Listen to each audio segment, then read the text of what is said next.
ধীরে ধীরে কুড়ে ঘরের দিকে এগোলো। এ সময় চারপাশের অন্ধকার আরো ঘন হয়ে উঠল। দরজার কাছে এসে সে থেমে গেল। দরজাটা বন্ধ। কৌতূহল নিয়ে একটা ছোট্ট ছিদ্রের ভেতরে তাকালো। তারপর পার্স থেকে একটা আয়না বের করে নিজের চুল ঠিক করলো, জামা কাপড় গুছিয়ে নিল যেন নিজেকে সাজাচ্ছে। তারপর সাহস সঞ্চয় করে ধীরে ধীরে দরজায় কড়া নাড়ল। বারবার দরজায় নক করতে লাগলো আর আয়নায় নিজের মুখ দেখতে লাগলো। হঠাৎ দরজাটা কেঁপে উঠল। ভেতর থেকে বেরিয়ে এলো প্রায় ৮০ বছরের এক দুর্বল মানুষ, রফিক।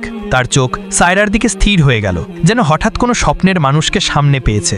সায়রা নরম হাসি ছড়িয়ে এগিয়ে গিয়ে বলল, আমি আসলে বন্ধুদের সাথে বেড়াতে বেরিয়েছিলাম, কিন্তু তারা আমাকে ভুলে রেখে চলে গেছে। তুমি কি আজ রাত আমাকে তোমার কুড়ে ঘরে আশ্রয় দেবে? রফিক কিছুক্ষণ চুপ করে দাঁড়িয়ে রইল। তারপর আস্তে আস্তে তার মুখে রহস্যময় এক হাসি ফুটে উঠল। চোখে ঝিলিক নিয়ে সে সায়রার চারপাশে ঘুরে তাকালো, মাথা থেকে পায়ের পাতা পর্যন্ত। সায়রা হেসে বলল, কি এত দেখছো? রফিক তার পেছনে এসে দাঁড়ালো। তখন সায়রা ঘুরে জিজ্ঞেস করলো, তাহলে কি সিদ্ধান্ত নিলে? আজ রাতে আমি এখানে থাকতে পারবো তো? এই প্রশ্ন শুনে রফিক উত্তেজিত কণ্ঠে বলল, অবশ্যই, এসো, ভেতরে চলে এসো। সায়রা শান্ত ভঙ্গিতে ভেতরে ঢুকে গেল। রফিক দরজার কপাট আটকে দিয়ে বলল, এখানে রাতে চোর ডাকাতের ভয় থাকে। সায়রা একটু থেমে হেসে বলল, আচ্ছা বুঝলাম। ভেতরে ছিল মাত্র 2টা ছোট ঘর। সায়রা একবার এই ঘরে একবার ও ঘরে উকি মেরে জিজ্ঞেস করলো, আমি কোথায় ঘুমাবো? রফিক মৃদু হেসে উত্তর দিল, যেখানে ইচ্ছা সেখানেই শুয়ে পড়ো। সায়রা ভদ্রভাবে বলল, তাহলে তুমি এ ঘরে ঘুমাও, আমি অন্য ঘরে থাকবো। রফিক কিছুক্ষণ তার চোখের দিকে তাকিয়ে থাকলো, তারপর মাথা নাড়ল, ঠিক আছে, যেমন তোমার ভালো লাগে। রফিক নিজের ঘরে শুয়ে পড়ল, কিন্তু মনটা অস্থির হয়ে থাকলো শুধু সায়রার চিন্তায়। অন্যদিকে সায়রাও শুয়ে শুয়ে ঘুমোতে পারছিল না। হঠাৎ বাইরে কুকুরের ডাক শুনে সে ভয় পেয়ে গেল। তাড়াতাড়ি উঠে রফিকের ঘরে ছুটে এলো। সে কাপা গলায় বলল, আমি ভয় পাচ্ছি, একা ঘুমোতে পারছি না। রফিক ঘুম ভেঙে অবাক চোখে তাকিয়ে বলল, কি হয়েছে? সায়রা কেঁপে কেঁপে বলল, আমি একা থাকতে চাই না, তোমার পাশেই থাকতে হবে। রফিকের মুখে আনন্দের আলো জ্বলে উঠল। সে আস্তে করে হেসে বলল, কিন্তু এখানে তো মাত্র একটা বিছানা, তুমি কোথায় শুবে? সায়রা কোনো উত্তর দিল না, বরং হাত ধরে বলল, চলো বাইরে যাই, আমার বুকটা ভার হয়ে আসছে। রফিক সঙ্গে সঙ্গে উঠে দাঁড়ালো, চলো আমি তোমাকে বাইরে নিয়ে যাই।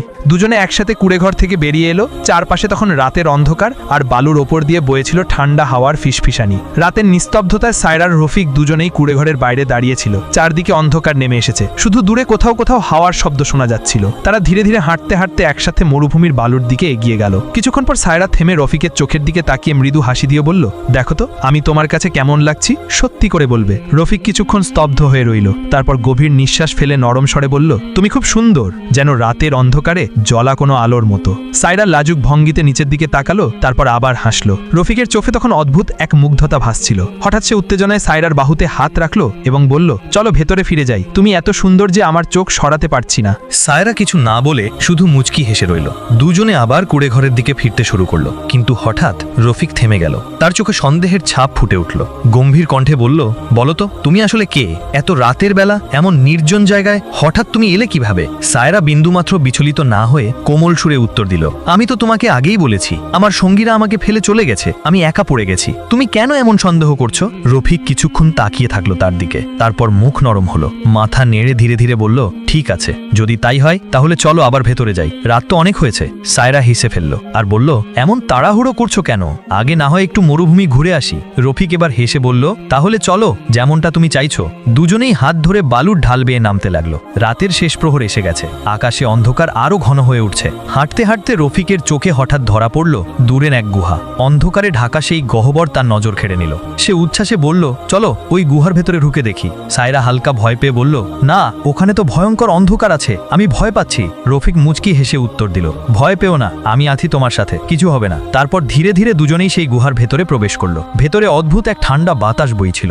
দেওয়ালের ভেজা স্পর্শে মনে হচ্ছিল ভেতরটা ভীষণ স্যাঁতসেতে। সায়রা সাবধানে সামনে হাঁটছিল আর রফিক ঠিক তার পেছনে। কিছুদূর যেতেই তারা থেমে গেল। একটা বড় পাথর পড়েছিল সেখানে। রফিক হাত দিয়ে ইশারা করে বলল, তুমি নিশ্চয়ই ক্লান্ত হয়ে গেছো, এসো এখানে বসে একটু বিশ্রাম নাও। সায়রা হালকা ক্লান্ত হাসি দিল এবং বলল, হ্যাঁ সত্যি অনেক ক্লান্ত লাগছে। সে বড় পাথরের গায়ে হাত রেখে ধীরে ধীরে বসে পড়ল। গুহার ভেতরে তখন অস্বাভাবিক নীরবতা, শুধু হাওয়ার হালকা ফিসফিস শব্দ কানে আসছিল। চারদিকে অন্ধকার আর স্যাঁতসেতে ঠান্ডা পরিবেশ সায়রার মনে অস্বস্তি জাগিয়ে তুলছিল।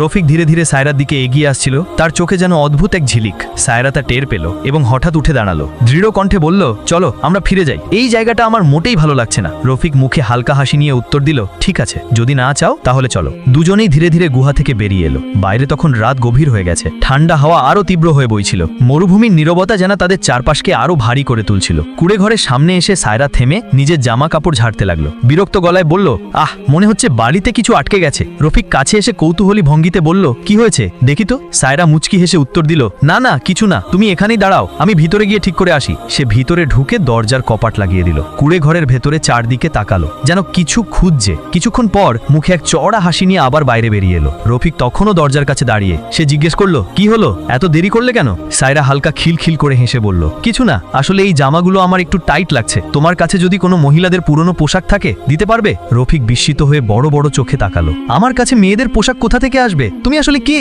সায়রা নরম গলায় বলল, আরে আমি তো মজা করছিলাম, হয়তো কোনো পুরনো জিনিসপত্র পড়ে আছে। রফিক কিছুক্ষণ চিন্তায় দাঁড়িয়ে রইল। তারপর ধীরে ধীরে ভিতরে গিয়ে একটা আলমারি খুলল। তারপর সেখান থেকে লাল রঙের এক পুরনো স্যুট বের করে আনলো। হাতে দিয়ে বলল, এই নাও, অনেক পুরনো, হয়তো কাউর ফেলে যাওয়া। স্যুট দেখে সায়রার হৃদস্পন্দন মুহূর্তের জন্য দ্রুত হয়ে উঠল, কিন্তু সে মুখে শান্ত হাসি রেখে বলল, ঠিক আছে, এটা আমি পরে আসছি। সে অন্য ঘরে চলে গেল। রফিক দরজার কাছে বসে নিজের সাথে নিজেই বিড়বিড় করতে লাগলো, মেয়েটা সত্যি অদ্ভুত সুন্দর, কে জানে কোথা থেকে এলো। কিছুক্ষণ পর সায়রা লাল পোশাক পরে বেরিয়ে এলো। জানলার ফাঁক দিয়ে চাঁদের আলো পড়ছিল তার গায়ে। সেই আলোয় সায়রাকে যেন স্বর্গের কোনো অপসরই লাগছিল। রফিক তাকিয়ে একদম অবাক হয়ে বলল, অসাধারণ, এই পোশাকে যেন তুমি চাঁদের মতো ঝলমল করছো। সায়রা হালকা হেসে জবাব দিল, তুমিও কিন্তু ভালোই লাগছো। রফিক খুশিতে হেসে বলল, চলো এখন ঘুমিয়ে পড়ি, রাত অনেক হয়ে গেছে।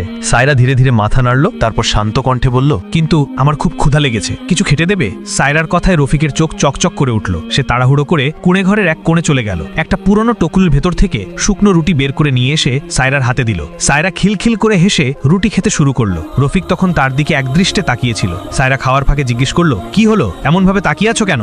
রফিক নিচু গলায় ধীরে ধীরে বলল, তুমি এখন এত সুন্দর লাগছো যে চোখ সরানোই কঠিন, মনে হচ্ছে আর অপেক্ষা করতে পারছি না। সায়রা মজার ছলে ভুরু উঁচু করে বলল, কেন, আগে কখনো কোনো মেয়েকে দেখোনি নাকি? রফিক হালকা হেসে উত্তর দিল, কোথায় দেখবো, এত বছর ধরে আমি এখানে একা থাকি। সায়রা চারদিকে তাকালো। হঠাৎ এক কোণে মেয়েদের এক জোড়া জুতো তার চোখে পড়ল। সে এগিয়ে গিয়ে জুতোটা হাতে তুলে নিয়ে বিস্ময়ের স্বরে বলল, এটা আবার এখানে কি করছে? তুমি তো বললে একা থাকো। রফিক একটু হচকুচিয়ে গেল, তাড়াহুড়ো করে বলল, আমি তো আগেই বলেছি অনেকে তাদের পুরনো জিনিসপত্র ফেলে যায়, হয়তো এটা সেরকমই কিছু। সায়রা হেসে দিল, আচ্ছা ঠিক আছে। সে জুতোটা রেখে অন্য ঘরের দিকে চলে গেল।